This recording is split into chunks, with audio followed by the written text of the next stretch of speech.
Selamat ketemu lagi dalam pembelajaran yang menyenangkan. Belajar itu menyenangkan.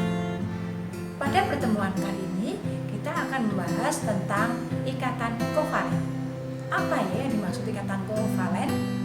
Berdasarkan percobaan yang kita lakukan kemarin, ketika dipanaskan gula pasir ternyata lebih cepat ataupun bisa meleleh. Sedangkan natrium klorida dalam pemanasan biasa di laboratorium kita ternyata tidak meleleh. Nah, mengapa demikian? Karena ikatan-ikatan di gula pasir ataupun sukrosa lebih lemah daripada ikatan di NaCl. Nah, ikatan di antar atom di gula pasir itulah yang disebut ikatan kovalen. Ikatan kovalen adalah ikatan yang terjadi ketika antar atom dalam molekul tersebut saling menyerahkan elektronnya, dan elektron hasil penyerahan itu, elektron hasil iuran itu digunakan bersama-sama. Lewis mengusulkan bahwa susunan gas mulia yang stabil itu bisa dicapai juga dengan cara pemakaian elektron bersama. Jadi tidak memberi satu elektron kemudian satu atom yang lain menangkap elektron seperti ikatan ion kemarin, bukan. Tetapi masing-masing unsur dalam senyawa tersebut saling beriuran elektron dan menggunakan elektron itu bersama-sama. Ikatan inilah yang disebut dengan ikatan kovalen. Ikatan kovalen ini bisa terbentuk dari masing-masing unsur menyerahkan elektronnya dan digunakan bersama. Ini dinamakan ikatan kovalen, dan pasangan elektron yang digunakan bersama disebut pasangan elektron ikatan atau PEI, atau bisa juga disebut pasangan elektron terikat. Dan bisa juga pasangan elektron terikat atau PEI ini hanya berasal dari satu atom saja, sehingga yang iuran hanya satu atom kemudian digunakan bersama-sama. Ikatan seperti ini disebut ikatan kovalen koordinatif atau datif.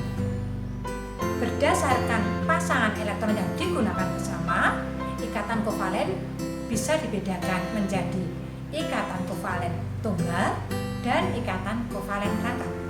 Ikatan kovalen tunggal yaitu pasangan elektron yang digunakan bersama hanya sepasang.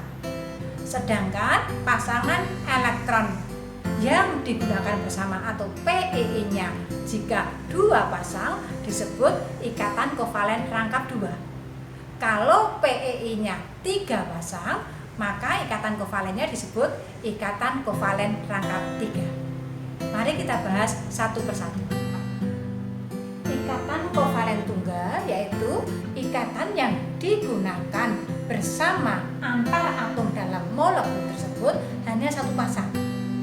Jadi yang kita bahas sekarang ini ikatan antar atom di dalam molekul tersebut. Misalnya molekul Cl2 berarti tersusun dari atom Cl sebanyak 2. Nah, ikatan antar atom Cl inilah yang nanti membentuk ikatan kovalen. Kita perhatikan sekarang untuk atom Cl golongan 7A. Karena golongan 7A berarti elektron terluarnya 7. Cl struktur Lewisnya 1, 2, 3, 4, 5, 6, 7. Digambarkan elektron terluarnya. Kemudian Cl yang lainnya yaitu juga elektron terluarnya sebanyak 7. Minta maaf, ini yang satu digambarkan lingkaran, yang satu digambarkan tanda silang. Hanya untuk membedakan Cl ini milik Cl yang atas, ini Cl yang bawah. Demikian ya. Kemudian supaya menjadi stabil, elektron terluarnya berupaya menjadi 8. Ini kan 7, maka nanti perlu satu lagi tambahan. Sehingga Cl yang satu ini iuran 1, kemudian Cl yang satu juga iuran 1 digunakan bersama. kita lihat sekarang Cl yang ini iuran 1. Jadi elektron yang lain 1, 2, 3, 4, 5, 6. Cl yang di sini juga iuran 1. Yang elektron lain 6. Sehingga Cl yang sebelah kiri elektron terkeluar menjadi 8. Nah, 1, 2, 3, 4, 5, 6, 7, 8. Cl yang sebelah kanan elektron terkeluarnya ini. Nah, jadi 1, 2, 3, 4, 5, 6, 7, 8. Elektron inilah Cl yang ini iuran dari Cl yang sebelah kiri. Lalu yang elektron tanda silang iuran sebelah kanan. Masing-masing iuran 1. Kemudian digunakan bersama. Inilah yang disebut pasangan elektron ikatan. Ikatannya dinamakan ikatan kovalen. Ini dari gambaran struktur Lewis. Kemudian yang digunakan itu sepasang. Maka bisa digambarkan Cl sepasang. Inilah gambaran dari namanya rumus bangun. Jadi tanda stripnya merupakan gambaran dari apa? Elektron sepasang yang digunakan bersama. Ini namanya PEI, elektron pasangan elektron ikatan. Kemudian elektron yang lainnya di sini ini namanya PEB, pasangan elektron bebas yang tidak digunakan untuk berikatan. Kemudian Cl berikatan 1, ini rumus bangun. Maka rumus molekulnya Cl-nya sebanyak 2. Nah, ini Cl2, ini adalah rumus molekul. Demikian ya untuk ikatan kovalen tunggal yang digunakan sepasang saja. Contoh ikatan kovalen tunggal lainnya yaitu ikatan kovalen antar atom H dan atom Cl dalam senyawa HCl. Jadi yang kita pelajari ada molekul HCl. HCl berarti tersusun dari H dan Cl. Nah, bagaimana ikatan antar atom H dan Cl tersebut? Demikian ya kita gambarkan. H ini lambang Lewisnya H elektron terluar 1. Kemudian lambang Lewis dari Cl elektron Cl golongan 7A, maka elektron terluarnya 7, sehingga lambang Lewisnya Cl 1, 2, 3, 4, 5, 6, 7. Jadi H berusaha supaya elektron terluarnya 2. Kalau H memberikan elektronnya, nggak mungkin karena H hanya punya 1 elektron. Kalau punya 1 elektron diberikan nanti habis, nggak bisa. Maka H memikirkan caranya supaya elektron terluarnya 2 dengan cara iuran, terus nanti pemakaian bersama. Cl elektron terluarnya 7. Supaya stabil maka berupaya elektron terluarnya 8. H iuran 1, Cl juga iuran 1. Maka gambarannya seperti ini. Ini iuran dari H, ini iuran dari H, ini iuran dari Cl, 1 masing-masing. Sehingga elektron terluar H menjadi ini. Ini 2 elektron yang digunakan H. Untuk Cl, ini iuran bersamanya dari sini. Iuran bersamanya ini elektron Cl yang lain ini. Jadi totalnya elektron Cl 8. 1, 2, 3, 4, 5, 6, 7, 8. Inilah yang disebut struktur Lewis. Untuk elektron bersama ini sepasang, bisa digambarkan dengan tanda strip. H, tanda strip 1, Cl 1, 2, 3, 4, 5. Ini juga struktur Lewis. Kemudian struktur Lewis ini rumus bangunnya bisa didapatkan dari apa? PEB, pasangan elektron bebas. Ini disebut pasangan elektron bebas. Tidak usah dituliskan. PEB-nya tidak usah dituliskan. Jadi yang dituliskan di rumus bangun hanya PeI-nya, pasangan elektron ikatan atau elektron yang digunakan untuk berikatan.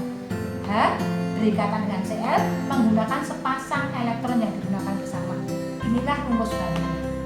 Kemudian dari rumus bangun bisa digambarkan molekul HCl tersusun dari H-nya 1 dan Cl-nya juga 1. Maka rumus bangunnya HCl. Demikian ya ikatan kovalen tunggal antara atom H dan atom Cl dalam molekul HCl. Contoh ikatan kovalen tunggal lainnya adalah ikatan kovalen antar atom H dan atom O dalam molekul H2O. H2O air kita kenal dalam kehidupan sehari-hari.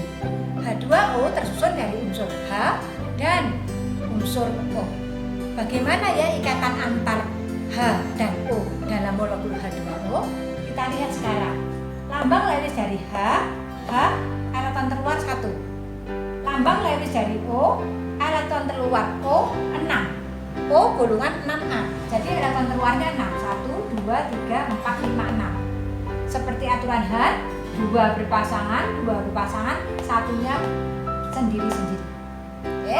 Kemudian kita melihat sekarang H tidak mungkin melepaskan 1 elektron. Tetapi H membutuhkan 1 lagi supaya elektronnya menjadi 2.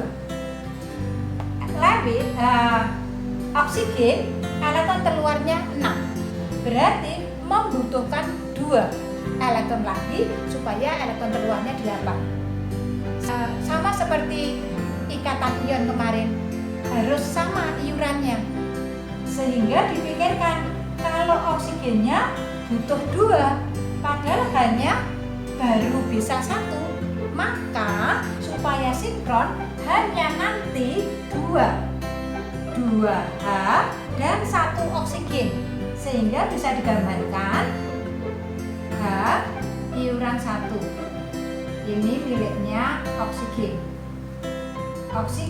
iuran 1, sehingga H elektron terluarnya 2. Oksigen sudah dikasihkan di sini 1, di sini 1, 1, 2, 3, 4, 5, 6. Elektron terluar oksigen 6. Kemudian iuran 1 di sini H juga iuran 1. Untuk H elektron terluarnya 2. Yang 1 dipakai untuk iuran, yang 1 dapat iuran dari O. Sehingga O 1, 2, 3, 4, 5, 6. 1 dipakai untuk iuran ke sini, 1 dipakai untuk iuran H. Iurannya nanti dipakai bersama-sama. Jadi O dengan H di sini, O iuran 1, H juga iuran 1 digunakan bersama. Dengan yang sebelah kanan, H iuran 1, O juga iuran 1 digunakan bersama-sama. Sehingga elektron terluar dari O 1, 2, 3, 4, 5, 6, 7, 8. Elektron terluar O sudah 8, H2 berarti sudah stabil. Ini gambaran dari struktur Lewis. Kemudian struktur Lewisnya bisa digambarkan apa? Yang elektron dipakai bersama. Ini PeI, ikatan kovalen. Ini juga PeI, namanya ikatan kovalen. Sedangkan yang ini PeB, pasangan elektron bebas. Nah, dari struktur Lewis bisa digambarkan H berikatan 1 pasang dengan O, H berikatan sepasang dengan O, O di sini juga berikatan sepasang dengan H. Lalu elektron bebasnya boleh tidak usah digambarkan. Inilah yang dinamakan rumus bangun. Sedangkan rumus molekulnya hanya 2, O-nya 1. Jadi rumus molekulnya adalah H2O. Inilah rumus molekul. Jelas ya? Dengan demikian, gambaran ikatan kovalen tunggal antar atom dalam satu molekul, yaitu digunakan bersama hanya sepasang elektron. Untuk ikatan kovalen yang berikutnya, yaitu ikatan rangkap 2. Yang dimaksud ikatan kovalen rangkap 2 adalah ikatan kovalen di mana elektron yang digunakan bersama itu sebanyak 2 pasang. Bukan 2 biji ya, tapi 2 pasang. Coba kita lihat contohnya. Ikatan kovalen antara atom O dalam senyawa O2. Gas oksigen O2 itu tersusun dari unsur O. Bagaimana unsur oksigen berikatan antar oksigen dalam gas oksigen? Kita lihat sekarang lambang Lewis oksigen O golongan 6A. Jadi elektron terluarnya 6. 1, 2, 3, 4, 5, 6. Supaya stabil, oksigen membutuhkan 2 elektron lagi supaya elektron terluarnya 8. Tetapi dilihat dalam senyawa O2 oksigen, dua-duanya itu adalah non logam. Jadi tidak bisa satu memberi satu menerima. Karena non logam semua, maka solusinya bukan satu memberi satu menerima, tetapi saling iuran untuk digunakan bersama. Coba kita perhatikan lagi. Oksigen supaya menjadi stabil perlu 2 elektron. Oksigen perlu 2 elektron. Oksigen yang lain juga perlu 2 elektron. Maka saling beriuran 2. 1, 2, di sini 1, 2, 3, 4, 5, 6. Elektronnya 1, 2, 3, 4, 5, 6. Duanya dipakai untuk iuran. Elektron di oksigen yang sebelah kanan kita gambarkan lingkaran. 1, 2, 3, 4, 5, 6. Yang sebelah kiri iuran 2, maka yang sebelah kanan juga harus iuran 2. Iurannya sama-sama. Nah, sehingga ini elektron terluar dari O. Yang sebelah kiri 1, 2, 3, 4, 5, 6, 7, 8. Lalu yang sebelah kanan ini. Nah, elektron terluar O yang sebelah kanan 1, 2, 3, 4, 5, 6, 7, 8. Ini iuran 2 ini juga iuran 2. Jadi ada 4 biji atau 2 pasang. Inilah yang disebut PEI, pasangan elektron ikatan. Ikatannya ikatan kovalen. Digambarkan oksigen menggunakan bersama 2 pasang. Nah, jadi ada 2 tanda oksigen. Untuk PEB-nya boleh tidak usah dituliskan. Inilah yang disebut struktur Lewis. Sedangkan yang ini disebut rumus bangun. Maka rumus molekulnya bagaimana?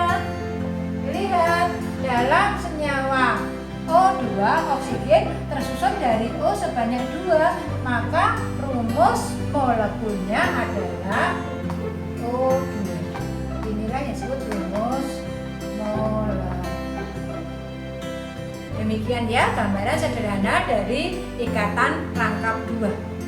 Atau bisa juga disebut ikatan tidak jenuh.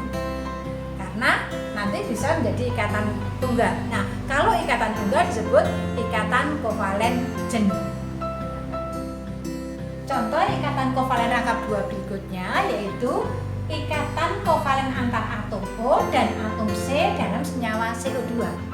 Gas karbon dioksida yang setiap saat kita hembuskan, kalau kita bernafas, kita buang, itu tersusun dari unsur C dan unsur O. Bagaimana ya ikatannya? Nah, kita tahu kalau C itu non logam, O juga non logam, maka tidak bisa satu memberi satu menerima. Solusinya yaitu nanti masing-masing iuran bersama dan digunakan bersama pula. Untuk struktur lambang atau untuk struktur Lewis atau lambang Lewis oksigen elektron terluarnya 6 karena golongan 6A. 1, 2, 3, 4, 5, 6. Sedangkan lambang Lewis atau struktur Lewis untuk atom C yaitu elektron terluarnya 4 karena C termasuk golongan 4A. C-nya 1, 2, 3, 4. sudah dijelaskan tidak bisa satu memberi satu menerima, tapi bisanya digunakan untuk bersama-sama. C supaya menjadi stabil perlu 4 elektron lagi, sedangkan O untuk stabil hanya perlu 2. Nah, yang satu perlu 2, yang satu perlu 4, kan tidak sinkron. Sama seperti ikatan ion kemarin, yang tidak sinkron harus kita sinkronkan, sehingga supaya C perlu 4 elektron itu terpenuhi, maka diperlukan 2 oksigen. Sehingga C-nya nanti 1, kemudian oksigennya sebanyak 2. Maka bisa digambarkan O elektron terluarnya 6. Digunakan untuk iuran 2. Karbon elektron terluarnya 4, digunakan untuk iuran bersama 2 dengan oksigen yang sebelah kiri. Oksigen yang sebelah kiri elektron terluarnya kita hitung 1, 2, 3, 4, 5, 6, 7, 8. Sudah dapat iuran 2 dari C. C punya 4 elektron terluar, 1, 2, 3, 4. Lalu oksigen yang satunya lagi iuran 2 juga. Sehingga untuk C elektron terluarnya sudah 8, yaitu C elektron terluarnya 1, 2, 3, 4. 2 dari C, 2 dari oksigen.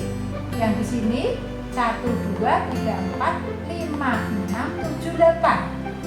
Jadi elektron C sudah 8. Ini iuran bersamanya di sini. Oksigen sudah 1, 2, 3, 4, 5, 6. Elektron miliknya oksigen sendiri kan 6. 1, 2, 3, 4, 5, 6. Digunakan 2 untuk iuran. Karena di sini gunakan 2 iuran, maka C-nya juga 2 iurannya. Maka oksigennya 1, 2, 3, 4, 5, 6, 7, 8. Oksigen juga punya 8 elektron terluar. Maka bisa digambarkan O dengan C berikatan berapa ya? Berapa pasang yang digunakan? O dengan C. Berapa pasang yang digunakan? 2 pasang, sehingga di sini. Nah, C dengan O yang di sini. Berapa pasang yang digunakan? 2 pasang. Nah, O, C, O. Dengan ikatan rangkapnya 2 pasang. Inilah yang disebut dengan rumus bangun. Lalu rumus molekulnya bagaimana? C-nya 1, O-nya 2. Jadi rumus molekulnya C, O, 2. Rumus bangun, rumus molekul. Sedangkan yang ini adalah struktur. Demikian deh contoh untuk ikatan kovalen rangkap 2. Ikatan kovalen berikutnya adalah ikatan kovalen rangkap 3. Jadi yang digunakan bersama-sama nanti sebanyak 3 pasang. Kita ambil contoh ikatan kovalen antara atom nitrogen dalam senyawa nitrogen.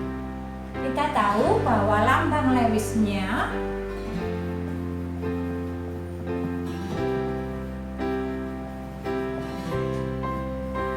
N golongan 5A. Jadi elektron terluarnya 5. 1, 2, 3, 4, 5. Untuk menjadi stabil membutuhkan 3. N2 sama-sama N yaitu non logam. Jadi tidak bisa satu memberi satu menerima, bisanya menggunakan bersama-sama. Perlu 3 sehingga kita bisa menggambarkan N elektron terluarnya 5. 3 digunakan untuk iuran bersama.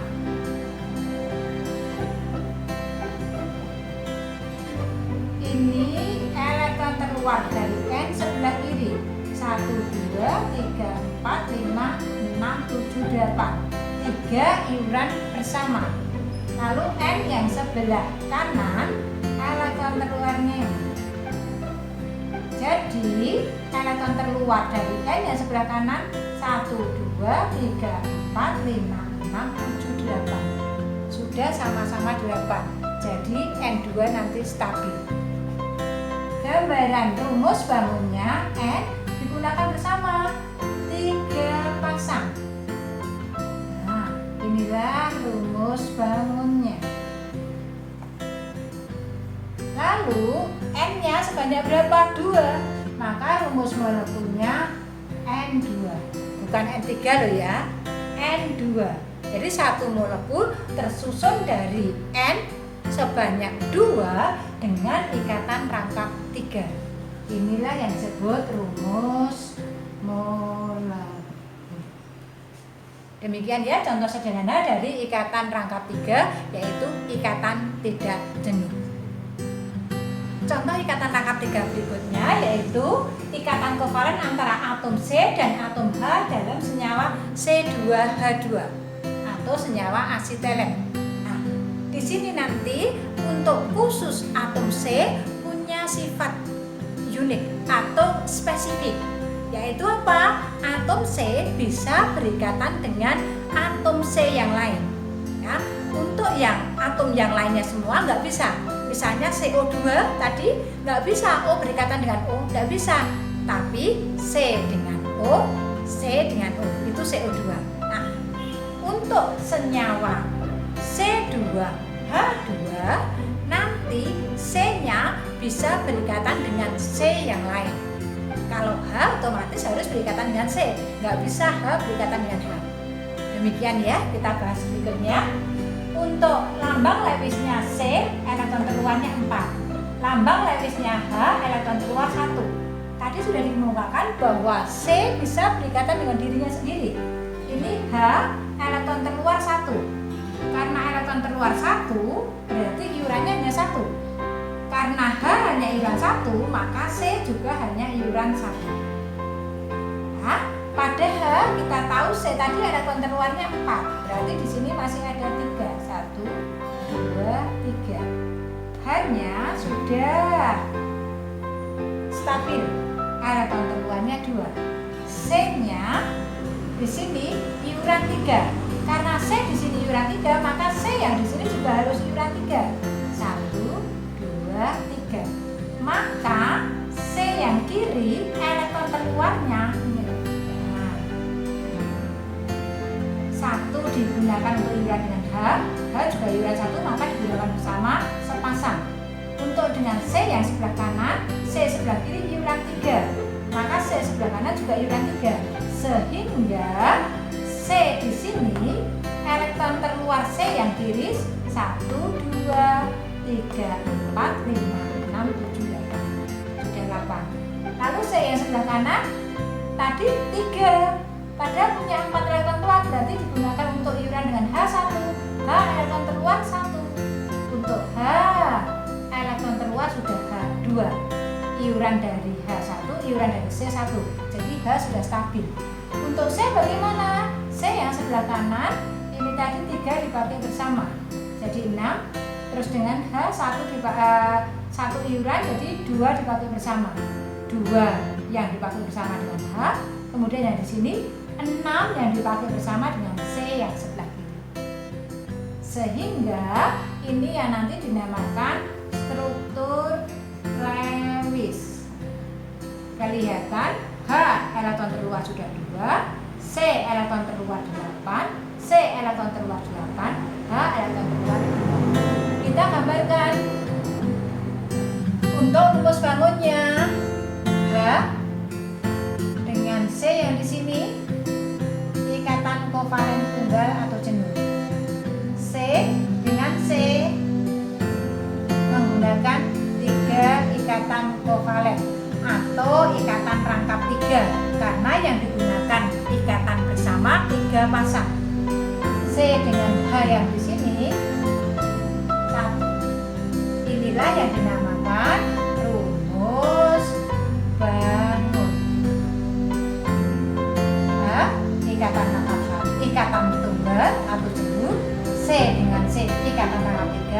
C dengan H, ikatan tunggal atau jumlah.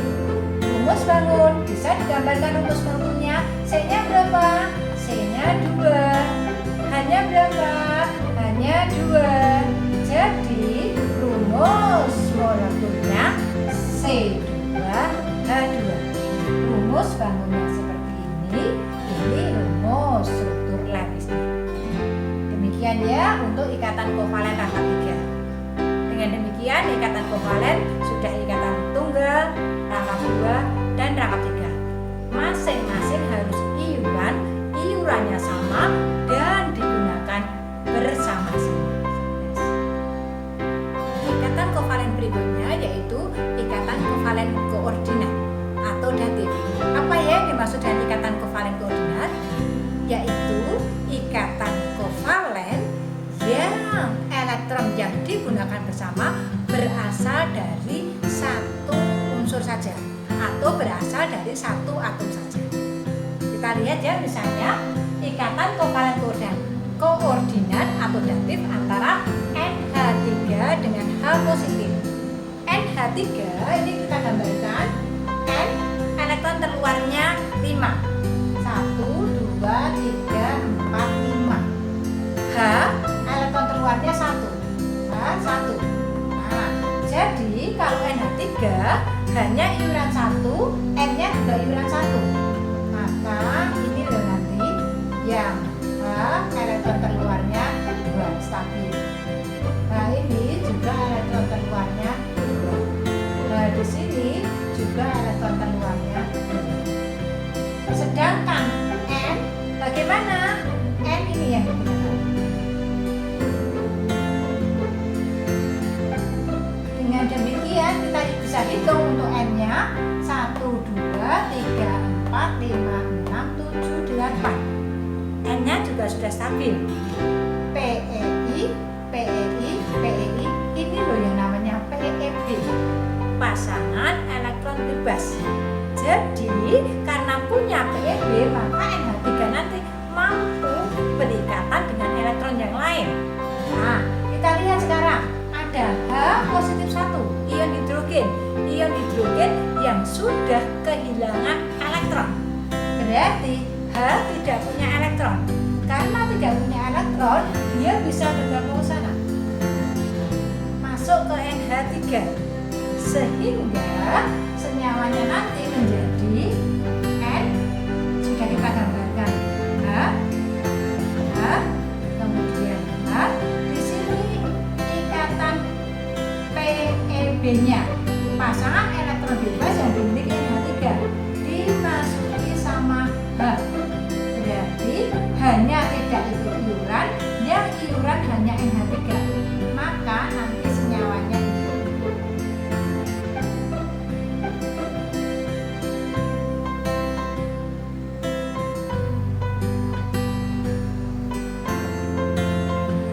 dengan demikian ya, NH3 dengan H positif 1 maka menjadi NH4 positif 1 atau ion amonium.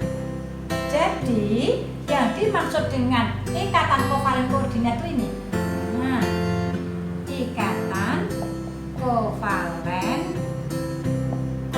koordinat, karena elektron bersamanya tadi hanya berasal dari NH3, hanya tidak iuran. Kalau yang ini kovalen biasa, ikatan kovalen. Inilah yang disebut ikatan kovalen koordinat. Lalu gambaran rumus bangunnya gimana? Karena hanya tidak ikut iuran, maka nanti penggambarannya dengan dikasih tanda panjang.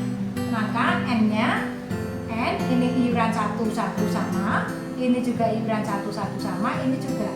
Untuk yang H di sana, nah, kasih tanda panah.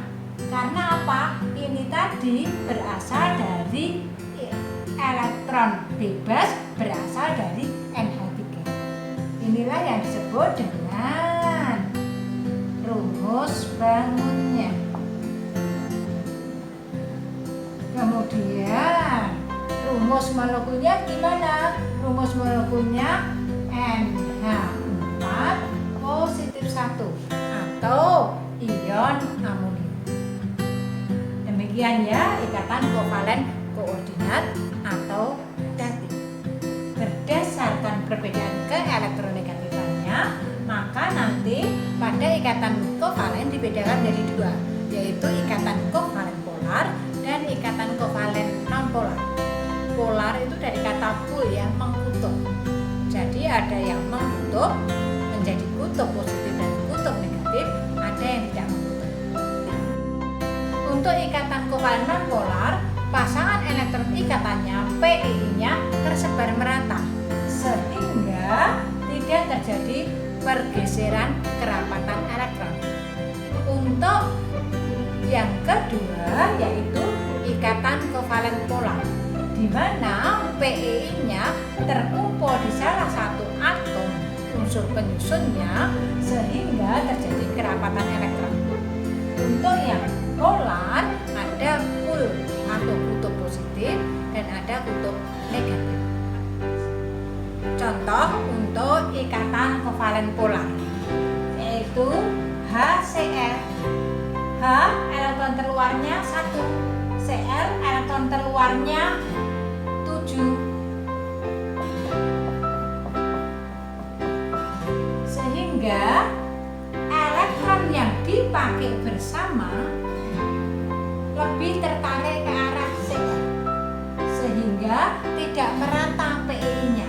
PiI-nya cenderung lebih ke arah Cl karena sifat keelektronegatifan Cl yang sangat tinggi, sehingga seakan-akan elektronnya lebih banyak ke Cl, maka mengkutub lebih dekat pasangan elektron bersamanya PiI-nya, sehingga Cl-nya kutub negatif hanya menjadi kutub positif.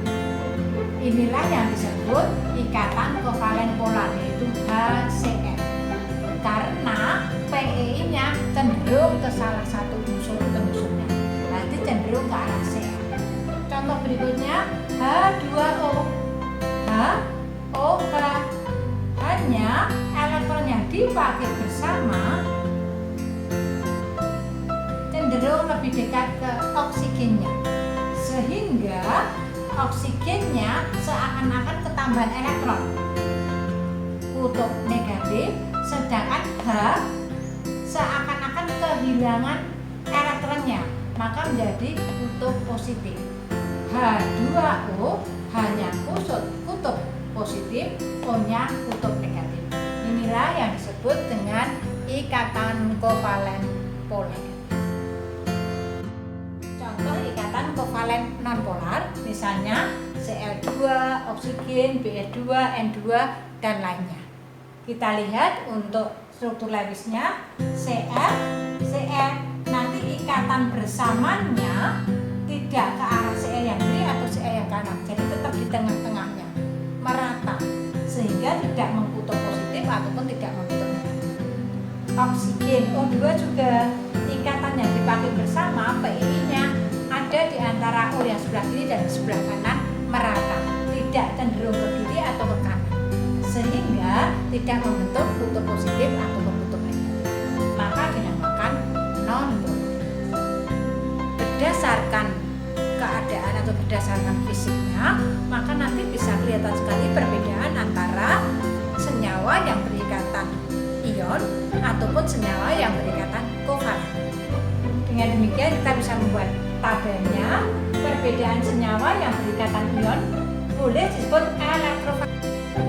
Perbedaan senyawa yang berikatan ion atau elektrovalen dengan senyawa yang berikatan kovalen. Yang pertama, dari jenis ikatannya nanti ada yang berikatan ion, lalu yang kovalen ada yang kovalen polar dan ada yang kovalen non-polar. Ditinjau dari keelektronegatifannya, maka nanti yang berikatan ion itu keelektronegatifannya sangat besar, lebih dari 1,5. Sedangkan yang polar keelektronegatifannya di antara 0,3 sampai 1,4. Sedangkan yang non polar itu 0,3 ke nol ya, kalau negatif tidak ada, karena untuk ikatan keelektronegatifannya itu nilainya positif. Kemudian daya hantar listriknya, atau bisakah dia menghantarkan listrik atau tidak. Untuk senyawa ion yang berupa larutan nanti bisa menghantarkan arus listrik, atau bisa juga disebut elektrolit, atau istilahnya biasanya kita konduktor. Kemudian untuk lelehan, yang dimaksud lelehan itu adalah cairan. Suatu zat padat jika dipanaskan terus-menerus sampai melebihi titik lelehnya, maka akan berupa cair. Itulah yang dinamakan lelehan. Untuk lelehan senyawa ion juga masih bisa menghantarkan arus listrik. Sedangkan untuk kristalnya tidak bisa menghantarkan arus listrik.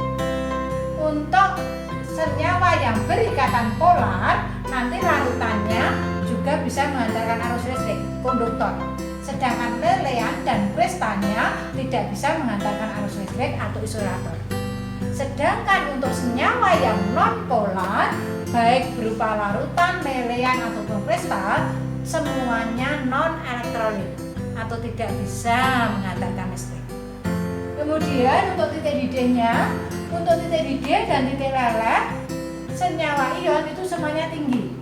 Sedangkan untuk titik didih dan titik leleh yang kovalen, baik polar atau non-polar, lebih rendah daripada yang titik didih senyawa ion.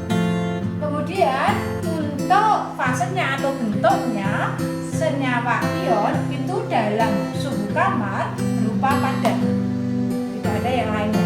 Sedangkan untuk kovalen polar dan non-polar pada suhu kamar bisa gas, bisa cair, ataupun bisa padat. Nah, demikian ya sedikit perbedaan antara senyawa yang berikatan ion dan senyawa yang berikatan kovalen. Kemudian kalau kita tidak praktek atau hanya secara teoritis, kita misalnya ada senyawa C2H4. Nah, itu ikatannya ion atau ikatan kovalen, ada ciri yang sangat mudah. Untuk ikatan ion itu kan perbedaan keelektronegatifannya tinggi. Nah, terbentuk dari logam dan non-logam. Golongan 1A, 2A, 3A dengan golongan 5A, 6A, 7A. Itu ya ciri-ciri ikatan ion. Sedangkan ciri-ciri ikatan kovalen gimana? Ya mudah. Ada dalam senyawa tersebut ada unsur H, boleh, atau ada unsur C. Jadi misalnya senyawa CO2 mesti ikatannya kovalen karena ada C-nya. Lalu misalnya H2O mesti ikatannya kovalen karena ada H-nya. Ciri yang pertama ada C, ciri yang kedua ada H. Kemudian ciri yang ketiga untuk ikatan kovalen tersusun dari non-logam dan non-logam, atau perbedaannya adalah elektronegativitasnya perbedaannya kecil. Jadi sama-sama golongan 6A dan 6A, misalnya O2, atau 7A dengan 7A misalnya BR, atau misalnya 6A sama 6A SO2. Demikian ya secara sederhana untuk membedakan senyawa tersebut berikatan kovalen atau berikatan ion.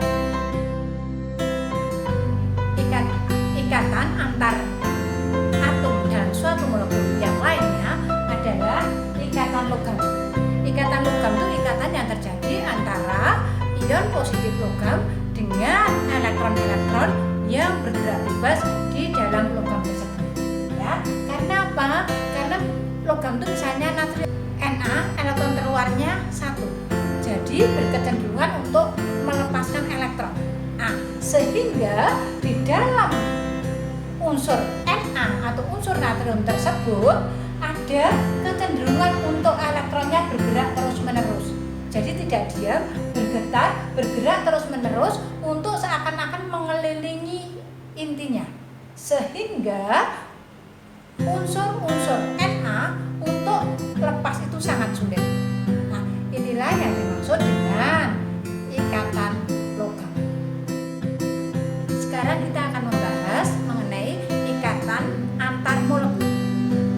yang dimaksud ikatan antar molekul misalnya ada molekul H2O dan ada molekul H2O.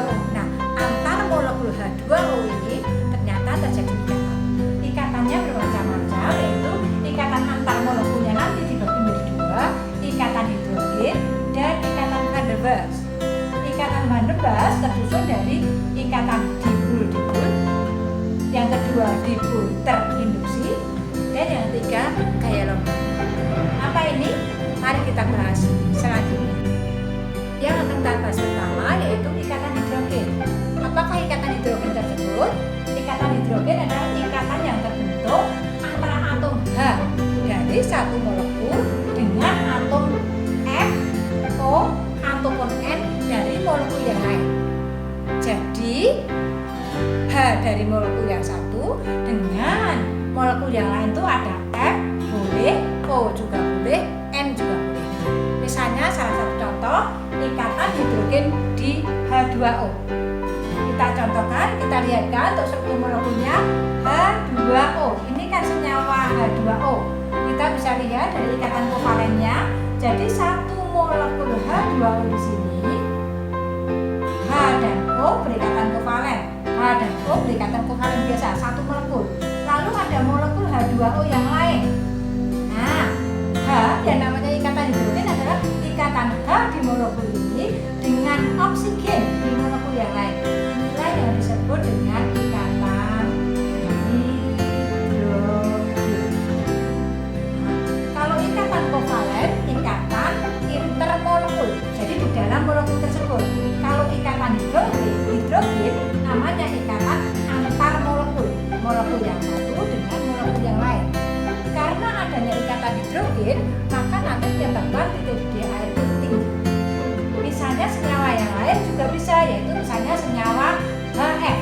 Jadi ada senyawa HF satu, kemudian ada molekul HF yang lain. Nah, ini satu molekul HF, ini juga satu molekul HF. Ternyata H dan F di sini ada gaya tarik menarik. Inilah yang disebut ikatan hidrogen. Berarti ikatan H dari satu molekul dengan yang lain boleh H, boleh F, boleh O, boleh N. Inilah yang disebut dengan ikatan hidrogen. Contoh senyawa-senyawa ataupun molekul yang mempunyai ikatan hidrogen yang lain yaitu H2O bisa, amonia, alkohol, dan asam karboksilat. Jadi karena mempunyai ikatan hidrogen, maka berakibat menjadi titik D-nya paling tinggi. HF nanti titik D-nya lebih tinggi daripada HI, HBr, dan HCl. Karena apa? Karena HCl tidak punya ikatan hidrogen, HBr juga tidak punya, HI juga tidak punya. Jadi yang tertinggi nanti titik D-nya adalah HF. Karena HF mempunyai ikatan. Gaya Van der Waals adalah ikatan yang terbentuk karena adanya gaya tarik menarik antara molekul yang sifatnya sangat lemah atau mudah putus. Jadi kalau molekul polar ataupun molekul non polar ada gaya tarik menarik, inilah yang disebut gaya Van der Waals. Gaya Van der Waals terbagi menjadi tiga, yaitu ikatan dipol-dipol, di mana ikatan yang terjadi antara molekul polar dengan molekul polar. Sama-sama polar, maka terjadi gaya tarik menarik disebut ikatan dipol-dipol. Sedangkan kalau ikatan dipol terinduksi adalah antara molekul polar dengan non-polar. Sedangkan yang ketiga gaya London, yaitu gaya yang terjadi antara molekul non-polar dengan molekul non-polar. Contoh dari gaya Van der Waals secara keseluruhan, misalnya seperti ini. Ada HCl, senyawa asam klorida, itu termasuk senyawa yang berikatan kovalen polar. Lalu ada NH3, amonia, ini juga senyawa yang berikatan kovalen polar. Antara HCl polar dengan NH3 yang polar terjadi gaya tarik menarik. Inilah yang disebut dipol-dipol. Gaya tarik menarik antara senyawa polar dengan polar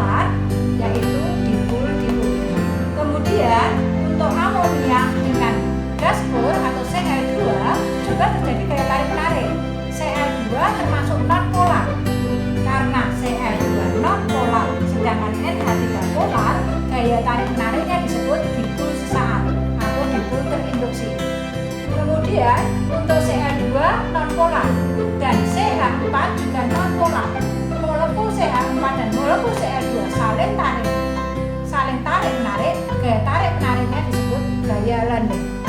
Jadi dalam suatu molekul selain intramolekul, gaya tarik menarik antar unsur-unsur dalam molekul tersebut juga terjadi gaya tarik menarik antara molekul. Jadi antar molekul yang satu dengan molekul yang lain juga terjadi tarik menarik. Maka ada gaya tarik menarik intermolekul dan ada gaya tarik menarik antar. Ada senyawa-senyawa tertentu ternyata yang tidak memenuhi aturan oktet. Yang pertama yaitu yang kurang dari oktet, berarti elektron terluarnya kurang dari 8. Ya, senyawa yang memiliki atom pusat dengan nomor atomnya kurang dari 5. Misalnya BeCl2, BCl3, dan AlBr3. Berarti ini bukan perikatan ion ya, perikatan kovalen. Kemudian yang B, senyawa dengan jumlah elektron valensi ganjil NO2. Itu juga tidak memenuhi aturan oktet. Kemudian yang lebih dari oktet, misalnya PCl5, SF6, IF7, dan SbCl5. Dan yang ketiga, senyawa-senyawa yang tidak memenuhi aturan oktet adalah senyawa-senyawa yang terdiri dari unsur transisi. Karena biasanya unsur transisi memiliki bilangan oksidasi lebih dari 1. Bilangan oksidasi nanti kita bahas pada materi yang berikutnya. Demikianlah kita sudah belajar mengenai ikatan kimia yang terdiri dari ikatan ion dan ikatan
Na.